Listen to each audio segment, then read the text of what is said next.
म अहिले छतमा छु हैन। मैले चाहिँ आज घर मेरै बहिनीलाई चाहिँ एउटा च्यालेन्ज दिँदै छु। हेरौँ कस्तो आउँछ रियाक्सन र उसले च्यालेन्ज कम्प्लिट गर्न सक्छ कि सक्दैन। नानी अस्मिता नानी माथि आउँछ छतमा। हजुर यहाँ आउँछ तिमी। तिमीलाई मैले एउटा फाइनली आज च्यालेन्ज दिँदै छु। कस्तो लागिरहेछ? तपाईले सबलाई च्यालेन्ज दिनुहुन्छ। मेरो पालो कहिले आउँछ नि, म कुरेर बसिराखेको थिएँ कि। हो र कति जित्ने मन छ? तपाईको त 500 जित्छ नि, अहिले मैले 1000 जित्दिन्छु। तर च्यालेन्ज पो कस्तो हुने हो थाहा छैन। थाहा छैन। तर च्यालेन्ज गजबको छ हैन।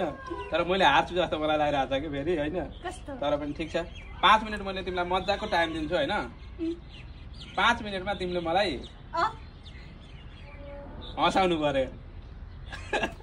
तर म पहिले हाँसिरहेको छु, जो मलाई छिटो हाँसो लाग्छ हैन। यो जस्तो अप्ठ्यारो च्यालेन्ज मलाई केही लाग्दैन। मलाई जे भन्दा हुन्छ हँसाउ है त। तिम्रो टाइम स्टार्ट हुन्छ। स्टार्ट गर्न है। स्टार्ट भयो अब ल। दाइ मेरो प्यारो छुन पाउँछु कि नै? नाइ छुन पाउने। दाइ हजुर मेरो प्यारो दाइ हजुर। कसरी हँसाउँछ नि, म त आउन्न।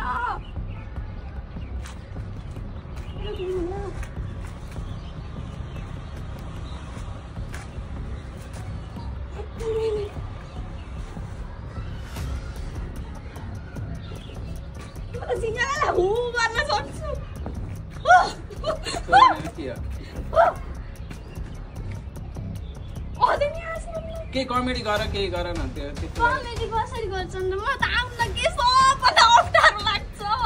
तिम्रो 1 मिनेट लगभग गइसक्यो है। कसरी हँसाउँछन् के?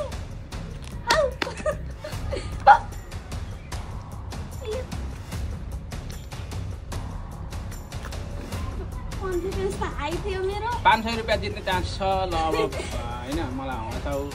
कसरी हँसाउँछन् त भाउजू? आज सब्जी के खाना थियो? मेरो यादै हुन्न।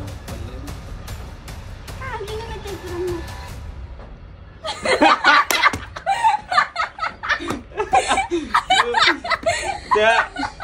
यो त बेइज्जत भयो कि यस्तो सानो कुरा। त्यो म सुरुदेखि हाँसिरहेको थिएँ, त्यही भएर खटाउनु सकिनँ। सब्जी के खाना त भन्दा हाँस्नुहुन्छ। मेरो 500 रुपियाँ गयो। तर म खटाइरहेको थिएँ। त्यो आफूले सम्झिन सक्दिनँ नि त जे कुरा पनि। केही कुरा नि सम्झिनँ कि बिहान के खाएको थिएँ भन्ने थाहा छैन कि मलाई। त्यो भएर म हाँसेँ होइन। त्यो चाहिँ तिमीले ट्रिक लगाएको, यसले सम्झिन सक्दैन भन्दा। तर एनिवे तिमीलाई चाहिँ बधाई छ। तिमीले चाहिँ 500 रुपियाँ जितेको छौ। कस्तो लागिरहेको छ ल भन। म त आफूमा त गिल्ला फिल भइरहेछ। हँसाउनै आउन्न के? अनि तिमीलाई हँसाउन आउन्न। म फेरि नराम्रो कुरामा पनि हाँसिदिएँ कि। त्यो खासै तिमीले राम्रोसँग हँसाएको त होइन। तर पनि ल बधाई छ। र केही भन्न चाहन्छु? त्यही भएर जहिले पनि हँसाउनलाई रेडी भएर बस्नुहोस्।